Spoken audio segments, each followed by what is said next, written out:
Well, good morning. It's good to be with you once again. The fourth Sunday in Advent. You got a whole week to go to Christmas yet. Cool. It's like we get 2 Christmas weeks, the week to build up and then the week between that into New Year. It's like you have 2 weeks of Christmas. I know you don't have 2 weeks off from school or from work, but we do. It's a great week. So certainly remember why we celebrate. C.S. Lewis wrote this: as we wake up every single morning, and I don't know how it was when you woke up this morning, but when I did, well, anyway, I woke up and I was fairly happy, so forth. I hope that you were. Woke up this morning, wanted to see the sun shining. I mean, that was certainly a beautiful thing. I love to see the sun shine in the morning. That's beautiful. C.S. Lewis wrote this. He said, the moment you wake up each morning, all your wishes and hopes for the day rush at you like wild animals. Actually, that's pretty accurate. All that you have to do, what you got coming up, and so forth, your mind starts going, right? Sometimes it hits you in the middle of the night. Because then the first job, he says, each morning consists of shoving it all back and listening to that other voice, taking that other point of view, letting that other larger, stronger, quieter life come flowing in. Letting the Spirit of God fill you. And so that you're not filled with anxiety. Oh, I got to do this. I got to do this. Oh, man, how am I going to get this done? No, instead it's like, okay, Lord. Yeah, I got to remember why I'm here. I need to praise Him. In a way, it's seeking the Lord all day. Yeah, but I got so much other things I got to do. No, you seek the Lord because through Him we find. Through Him we receive. Through Him our needs are met. All of them. He actually promises this. In a way, but the approach we need to take is, in a way, it's kind of like the Magi. We need to seek the Lord every day, all day. Not giving up, not thinking, okay, I sought Him in the morning, boom, now it's all my deal. No. We continue to seek Him all day long. Just like the Magi. Matthew chapter 2, verses 1 to 2. Perhaps you're familiar with it. If you want to turn in your Bibles, certainly I invite you to do that. If not, please listen.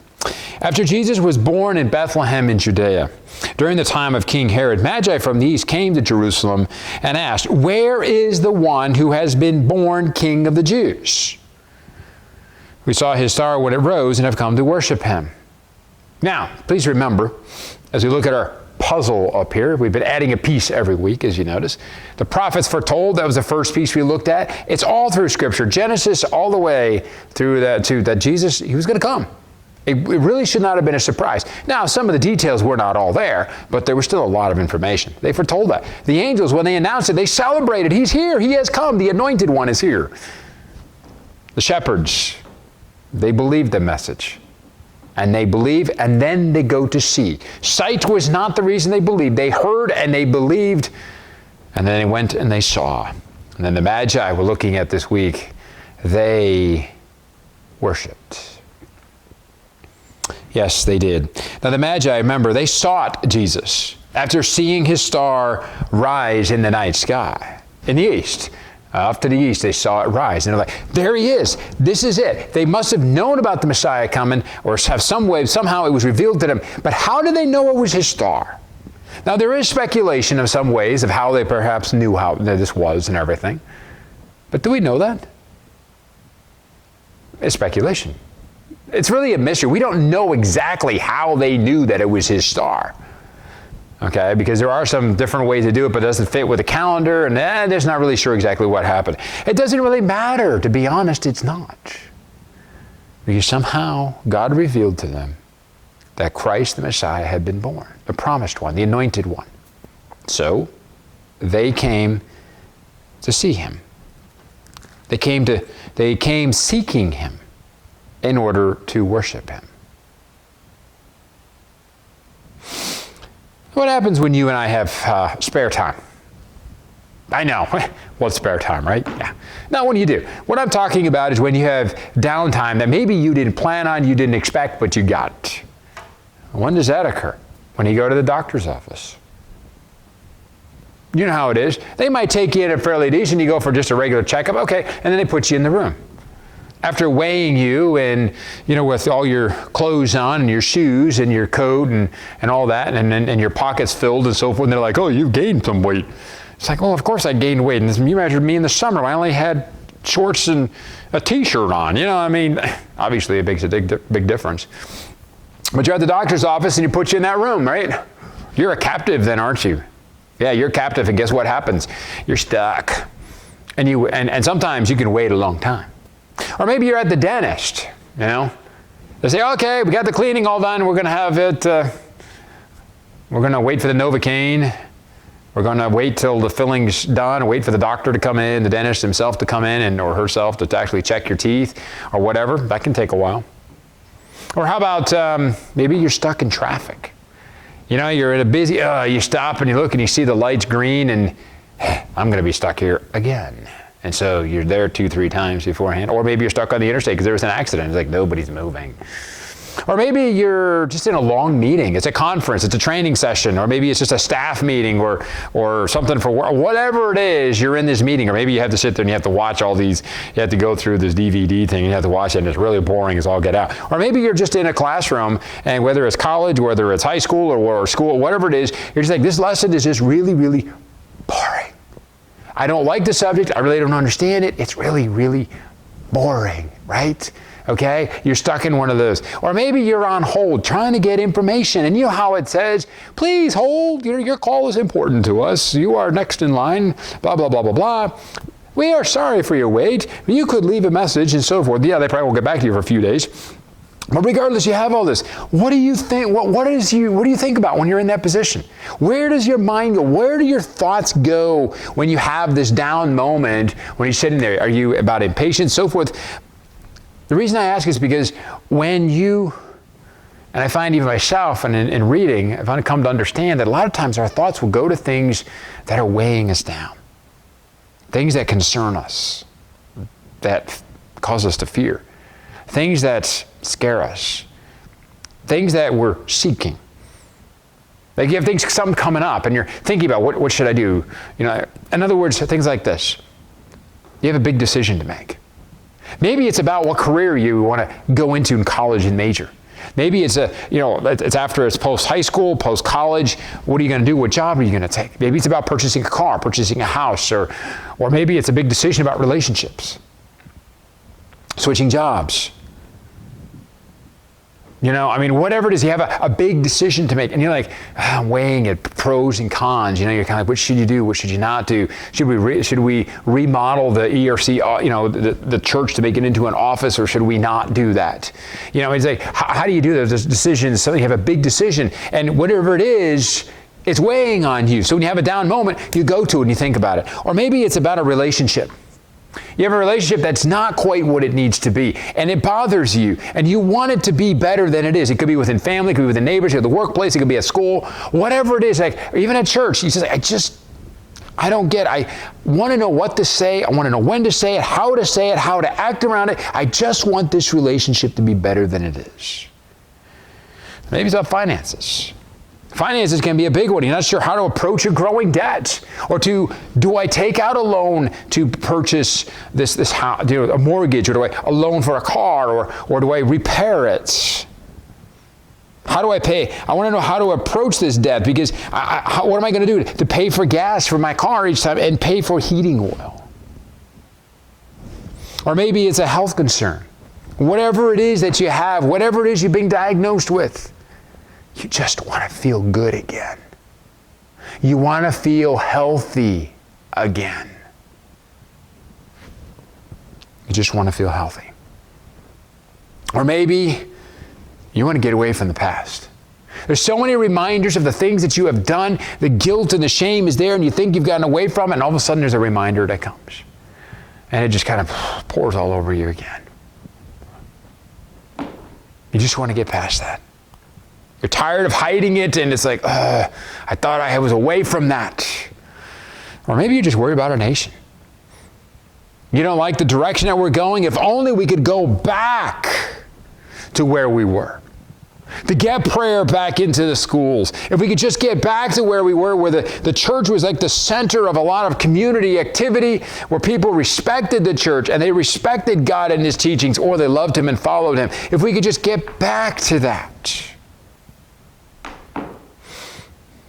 Whatever it is, when we have those down moments, our mind tends to go to some of those things, particularly when we see little reminders of little things like, oh yes, and everything. It's probably what we're seeking, what we desire. Seeking is important, but where we seek or who we seek to find that answer is equally or even greater of importance. Isaiah chapter 55, verse 6, the Lord tells us, seek the Lord. And that's what we just tell them, while He may be found, seek Him. Don't seek other things, seek the Lord. Yeah, but I want our nation to come back to God. Right, seek the Lord. Through Him, we can draw our nation back. Yeah, but I want to be healthy again. Seek the Lord. Through Him, He can work through the doctors and medicine, or He Himself will heal you. Oh. Seek the Lord. Isaiah 31, it says here, talk about woe to those who go to Egypt for help, who rely on horses, who trust in the multitude of their chariots, and in the great strength of their horsemen. In other words, woe to those who go to everything else besides God. He says, woe to those who do not look to the Holy One of Israel and seek help from the Lord. We could seek answers and seek what we want, not through God, through other avenues. That's not a good idea. We need to seek through the Lord. Hebrews 11:6 says, without faith it's impossible to please God, because anyone who comes to Him must believe that He exists and that He rewards those who earnestly seek Him. Earnestly seeking God does not mean I'm here like, God, please help me. I didn't hear anything. Okay, I'll go somewhere else. No, that's not earnest. Earnestly seeking Him is what the Magi did. The Magi, when they went and they knew that He had been born, and who knows how long it took preparation, say, whoa, He's born in preparation for the trip and whatever. I don't know what that would have taken. But from when they knew that He had been born, and they saw His star rise in the east, in the night sky, to when they actually saw Him, we know from Scripture that it was less than 2 years. But it was very likely, it was over a year, because Jesus is no longer a baby. He is a young child. That's what it tells us in Matthew, that He was a young child. He's living at a house with His mom and dad, Mary and Joseph. Earthly mom and dad, of course. So they saw Him for well over a year. They didn't give up. They didn't turn around. Who knows what they ran across what they're trying to do with difficulties. They didn't turn around. They didn't give up. They sought until they found and received. And Jesus teaches us to do this very thing. Matthew 7, verses 7 to 8, it says, ask, this is from the Amplified Version, but it nails the Greek understanding of the words perfectly. Ask and keep on asking, and it will be given to you. Seek and keep on seeking, and you will find. Knock and keep on knocking, and the door will be open to you. For everyone who keeps on asking receives, and he who keeps on seeking finds. And to him who keeps on knocking, it will be opened. The Magi did that. They kept on. Over a year, they sought to come to Jesus, to see the one who was born King of the Jews. In Matthew 2, 9 through 11, we read about this. It said, after they heard King Herod, they went on their way, and the star they had seen when it rose went ahead of them until it stopped over the place where the child was. Exactly how did God do this? I have no idea. But when they saw the star, they were overjoyed.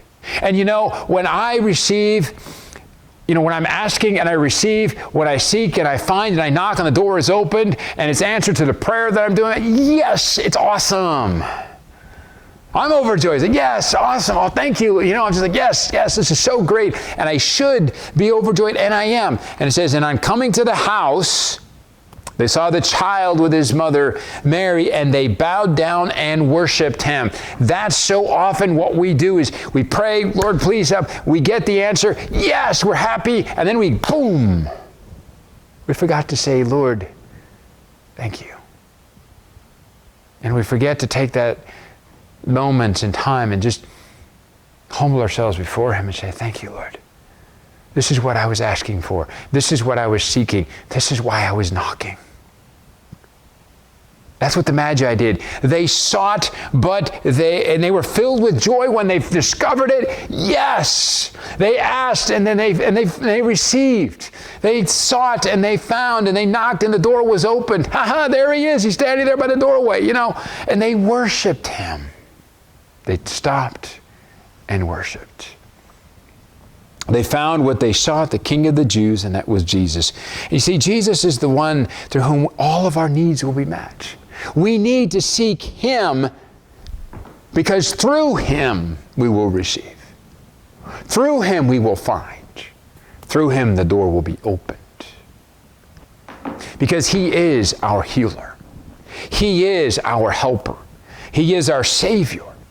He is our provider. He is our sovereign Lord. When we seek Him, and we'll find the answer to all of our needs. And when we do, we need to say, thank you, and come back to Him and worship Him. Jesus was out with His disciples one day, recorded in the Gospels. There were 10 lepers who called from a distance, Lord, they cried out to Him, heal us. If you are willing, please heal us. They were lepers. They could not be near Him, and they stayed at a distance. Jesus responded to them and said, go show yourself to the temple according to the law of Moses, to the priests at the temple. So they turned and they ran, and they knew and understood that what Jesus was telling them, you present yourself because you're saying that I'm healed. And so they could approve of that healing and say, yeah, you are right. They could offer the sacrifice they're supposed to. That was the instruction because that was what the law required. And Jesus said, go and do that. In other words, you're going to be healed. And they noticed when they were running that they were healed. There were 10 of them. One turned around and came back before Jesus, falling to the ground in worship and humility to thank Him. And Jesus said, weren't there 10 of you? It's like, where are the other 9? He says, go, your faith has healed you. What happened with the others, I don't know. But only one came back. And that's so often the tragedy that we do. And I can admit it myself too. You find what you're looking for. Yeah, I got it. Awesome. Boom. And then immediately you move on to the next thing. Instead of saying, thank you, Lord. Thank you for being there, listening and answering my prayer. Thank you for giving to me. Thank you for opening the door. Thank you for helping me to find it. We need to bow down before Him and worship Him. The Magi sought, and when they found, they were overjoyed, which we are too. But then they worshiped. Make sure that we are worshiping the Lord in all aspects, recognizing that life is not about us. That life and all the needs that we have come through Him. We seek Him, we will receive. We seek Him, we will find. We seek Him, the door will be opened. And when that happens, we will be overjoyed. Let's just make sure we worship Him too. Let's bow our heads in prayer. Our Heavenly Father, I thank You that at this Christmas season that we can be reminded of the Magi, how they sought, they didn't give up, and when they found, they worshiped. I pray, Father, that You would help us to remember to do that. We offer many prayers all the time for so many things we are asking for, so many things we are seeking, so many things that we are knocking at doors that we want opened. And Lord, You do answer those prayers.